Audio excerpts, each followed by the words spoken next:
Good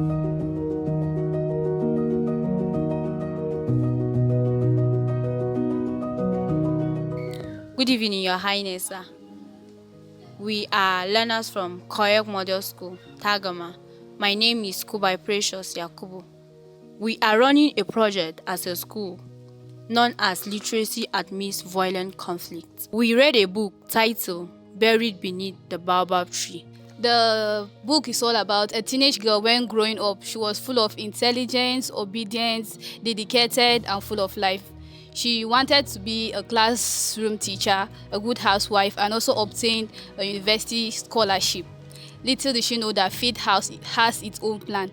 All her dreams were buried beneath the baobab tree, that is a mirage, as a result of insecurity, kidnapping, and failed government. We're here to discuss our learning on conflict, terrorism, religious intolerance, and violence. Sir, how can we as students help raise awareness about the dangers of violence in our area? Once more, you are welcome. Your being here is at the right time.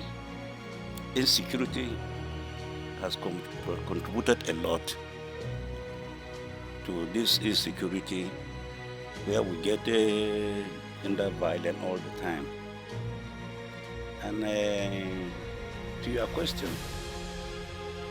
to avoid this, we need to sensitize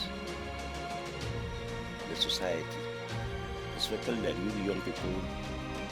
I know before we have something we call the clubs in the secondary school, where you come together to dialogue or to forge ahead for something. If you can sensitize yourself the danger of this violence, it will be a success.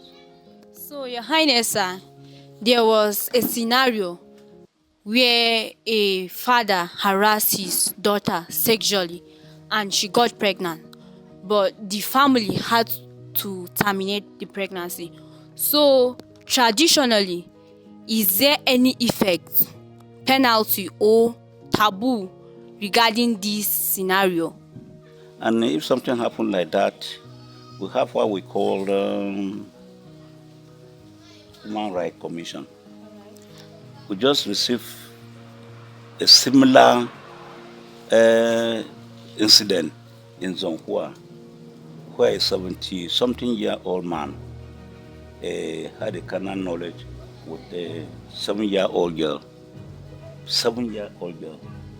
So he has been the run. But thanks be to God, we mobilized and he was caught. He was taken to the Human Rights Commission, charged to court. Only now I don't know what happened. But this thing, it normally normalizes the child, and she will not feel so comfortable in the society again, because people will start complaining, talking what has happened to her. All these things, which in fact it needs this sensitization, how to coach her to the traumas that she has received, how to bring her back to know exactly it wasn't her fault. That is the truth. It wasn't her fault. She was raped. If I can understand what you say, she was raped. And that man that did that needs to be prosecuted. He needs to be prosecuted so that it will be a deterrent to others who have similar ambition to that. Sir, how can we curtail these situations? There are so many ways. The sensitization is very important. When you are aware of the danger of something, you will keep it up. And if you can have, as I've said, if you can form a club, you want to make it a wider perspective of it, you form a club where you can sensitize yourselves the danger of this gender-based violence. Sir, is there any support available for families and students who are affected by this violent conflict? That's an interesting question. Obviously speaking, since we started this as an NGO, I've never heard of any compensation. Where you can talk of that, probably if you want to form a club and for where you can come together, like what I've said now, youth,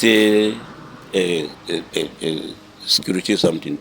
If you can form that, probably, and you visited some enlightened those that have something to do to help. They can help you so that you can grow up in that area. But compensation, I've never seen one. Sir, what are some ways we can promote peace and understanding among different religious groups? That is dialogue now. It's dialogue still. When people come together to understand themselves, you draw a line of action plan, how to avoid all these criminalities about violence on women and child abuse. So it's all sensitization. Sir, how can young people like us contribute to reducing violence in our community? If you can form something like a club where you sensitize your colleagues or your friends the danger of a gender violence, based violence, they will know exactly what is bad and what is good.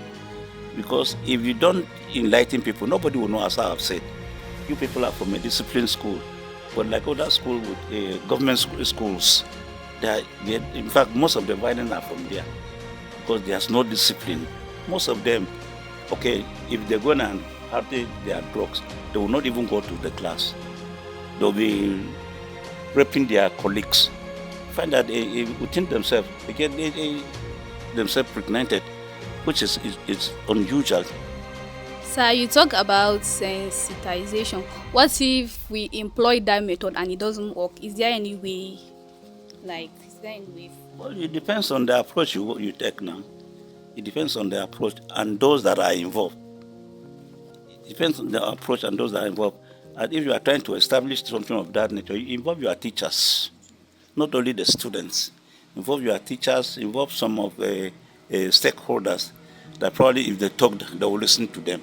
Your Highness, sir, we actually appreciate the time you gave us to be here, and also we appreciate your answers because they are very good answers that will help the younger ones so that when they make good use of what you said, I believe that our community will grow, and then like most of these abuses, sexual abuses, harassment, or drug abuse, I believe that it will reduce to some extent level.